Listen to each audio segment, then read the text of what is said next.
If you're looking for that wireless guitar system that can do just a little bit extra, then the brand new wireless system from NUX, the NUX G8, might be just what you're looking for. Today we're going to be taking a closer look.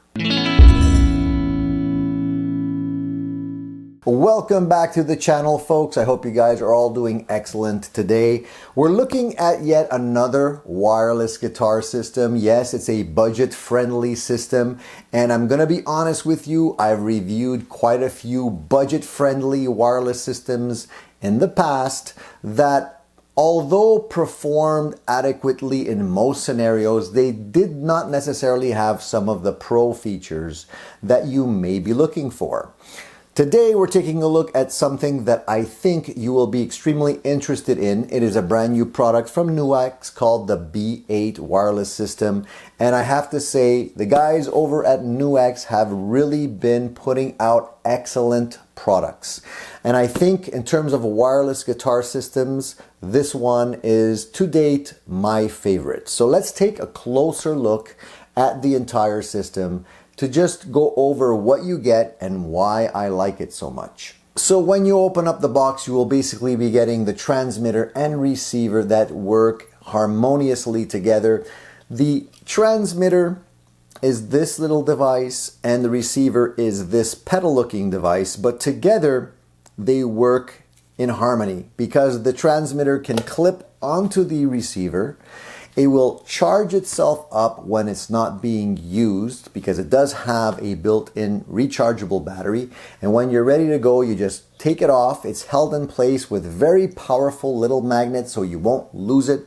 And you're ready to go. You just plug it into your guitar, turn this little pedal on, and you're basically connected and you're functioning completely wirelessly. What I like about the receiver is that it is solidly made. It looks like a pedal, has a very sturdy enclosure with a large full color screen and a bunch of menus that allow you to do even more. So why don't we plug this in, take a closer look at the screen and the menu so you can see exactly how powerful this little device actually is. So here we can see the unit in all its glory, close up. Nice and personal-like, and we can go into a little bit more of the functionality that this unit offers. Now, as I mentioned earlier, the unit has a really nice solid enclosure that I'm really liking a lot. It really looks like it's roadworthy and it won't crap out on you, as I mentioned, and that's really what you want. You don't want to have issues along the way,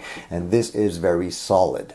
Now, all of the buttons, including the foot switch button, the menu button, and the select button, have really a nice feel to them. They feel solid. I like the knurled knob on the select button. It also has a little bit like notches so that you can actually feel all the clicks as you scroll back and forth, which I think is really nice. A return output and an input on the right hand side.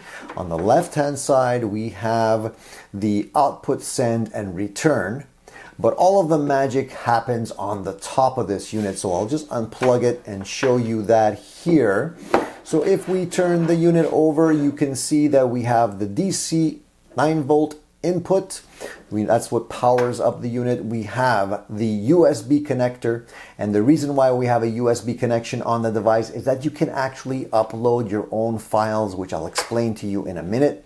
We have the ground lift switch, which is always really handy if you have a scenario where you have a noisy environment. That can alleviate some of those problems. And of course, we have the DI balanced output, so you can go directly into devices that require a balanced signal, like a mixer or other devices. That's always really handy.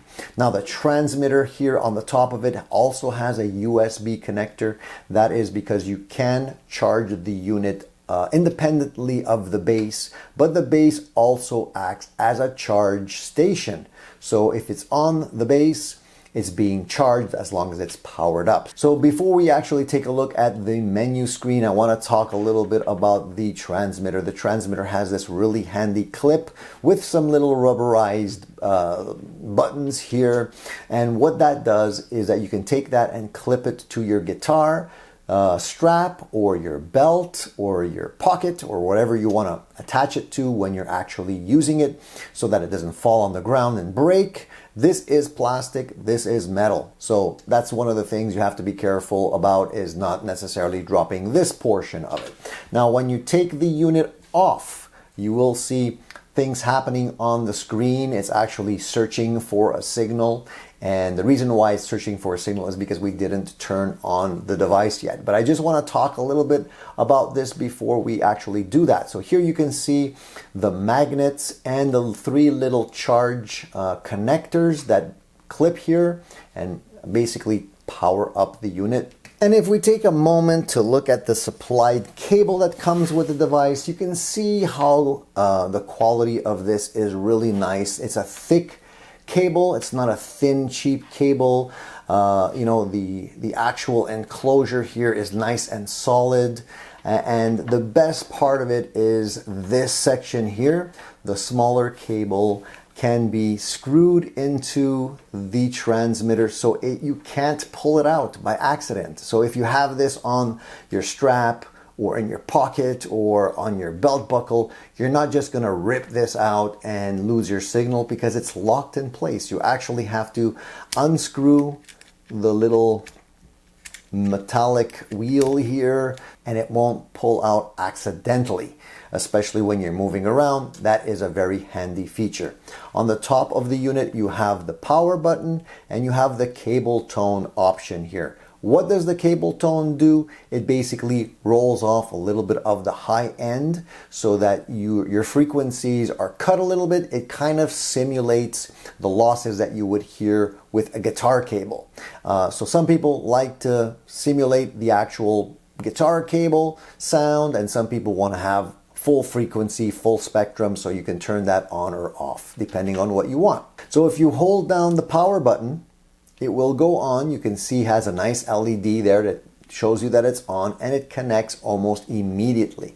And you go to the default screen here.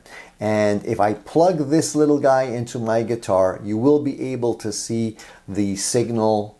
The levels go up and down depending on what I'm doing on the guitar. So let me attach that to the guitar so you can see that in a little bit more detail. All right, so I plugged that into my guitar. It's now plugged into my Strat. So if I strum a chord here, you can see the level indicator move. And if I stop playing, it goes down. So you always will be able to see the level indicator. The right hand side here, you have the battery power indicator, and you can see battery is getting a little bit low. When I put the battery pack back on the unit, it'll start charging up again. And on the left hand side here, we have the signal. So you can see how much signal you're actually getting to the receiver. If I go into the menu, you will see 6 displays here, 6 little options that will bring you into alternate menus. If we click the button, you can see that now there's 4 other selections here. So let's go into home display.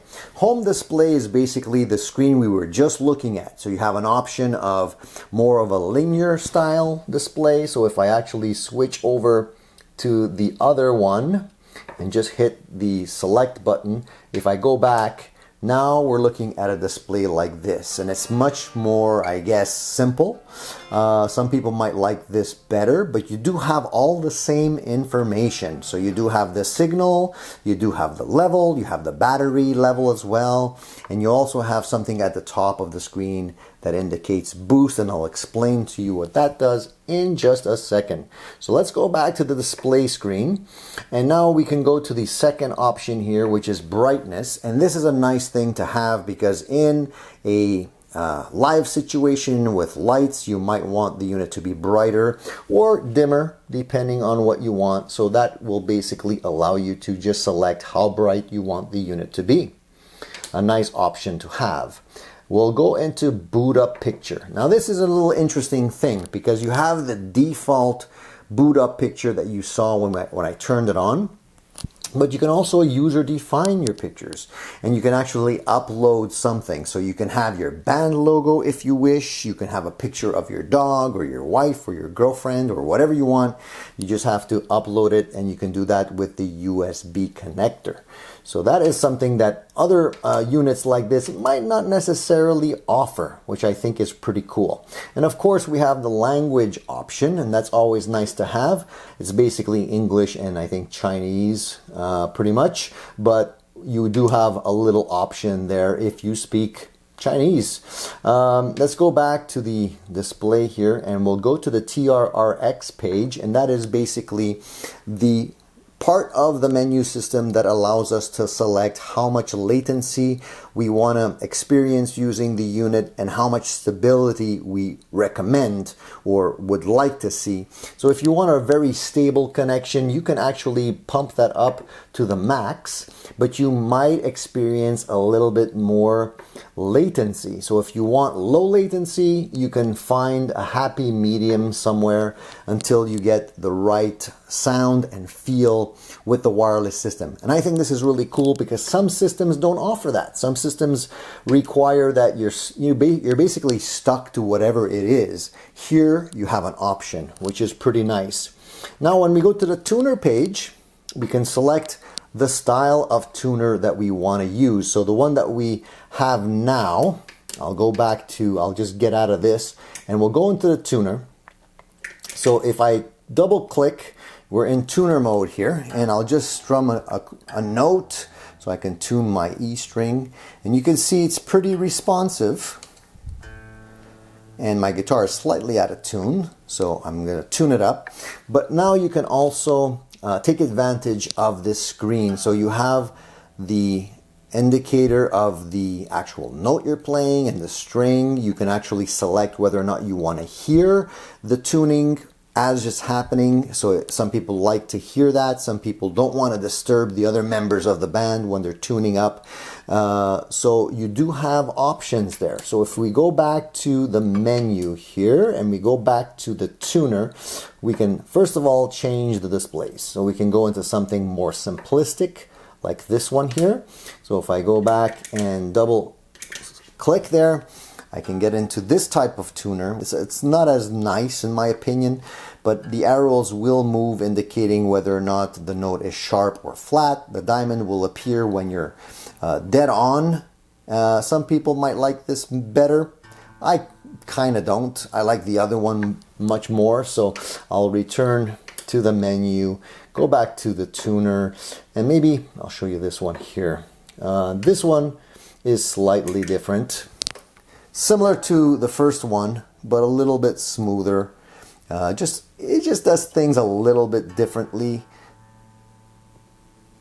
But you can see it's pretty responsive. It's pretty nice and it's pretty clear. I like that. All right, so let's go into the bypass modes. So here we have a choice of buffered bypass or buffered monitor. So if you choose bypass, you don't hear any sound when you're tuning. If you go into buffered monitor, you will be able to hear yourself as you're tuning. So it's really your preference, but it's nice to see that you have an option there. Now when we go to the switch option here, we can choose how we want to use the switch. If we want the switch to engage the tuner or the boost pedal. So right now we had it on tuner. If we switch it to boost like so, and we go back to the menu, if we click it now, you see the boost goes on and off. And basically the unit actually acts as a tuner pedal and a boost pedal as well. How cool is that? So if you go into the boost mode here and we select boost, that's an option. Now when we go to output, I'll talk a little bit more about the boost in a second, but you can actually go into output level, so you can actually choose how much output you want. That's really good if you're clipping. If your signal's too hot, you can actually select how much more or how much less signal you want to have coming out of the unit. So you can see there's a lot of built-in flexibility. But going back to the boost pedal here, you also have the ability to choose how much boost, up to 12 dB. So you might not need that much boost, so you can dial it down. And then here you have an option of turning the boost on and off. If you want to do that here, you can. So what I like most about this unit is its flexibility, the fact that it does have a built-in tuner and a booster pedal, and you can simulate a cable. If you like that sound, you have that option.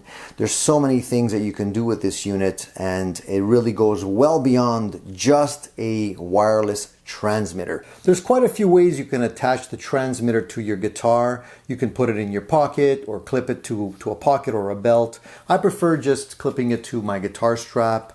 I go to the back of the strap like so. You can see that the unit has a really nice metallic clip, and it holds on very, very snugly. It won't come off, it won't come loose even if you're jumping around. And of course, then you can plug in the supplied jack into your guitar. It's out of the way and it's secure, and it's the best way that I found to attach it to your guitar. I'm playing my PRS with low output Sanford magnetic humbuckers, and let's hear if we can perceive any kind of latency issues. I'm playing it with the cable simulation on right now.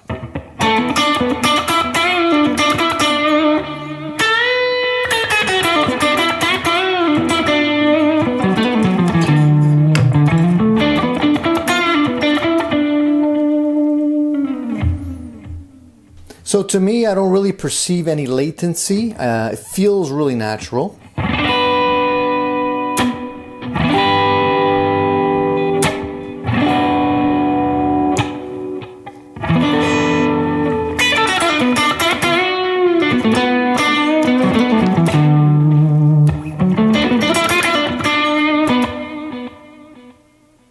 Let's turn off the cable simulation and see if we can perceive any difference there.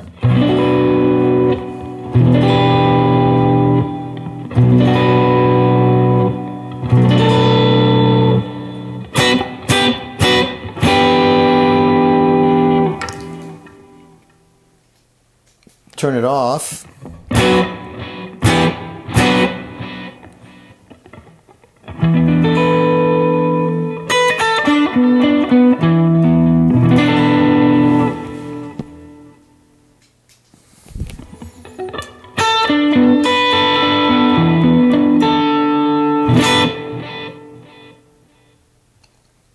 What I'm hearing there is a slight roll off on the top end. And I think that's really all I can hear. So I'll turn it back on.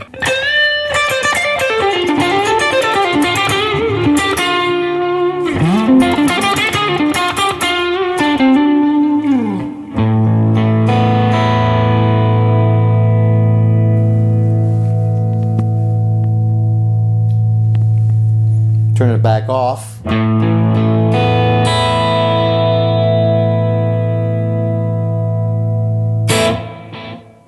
Really clean signal, and most notably, it feels natural under the fingers. Okay, so I mentioned at the very beginning of the video that I have tried other budget-friendly wireless guitar systems in the past. They worked, but they always left me scratching my head and wondering if they were going to be road-worthy in the long run. They always felt like they're okay products, but they're not necessarily designed to be used on the road on a regular basis. This one definitely seems more rugged to me. I've played this in a live scenario with the band, and I haven't had any issues with dropouts or interference. And the spaces that I play in are generally, they do have a lot of things that could interfere with a wireless signal, and it's worked flawlessly for me. So I really do appreciate all the thought that NUX put into this little device.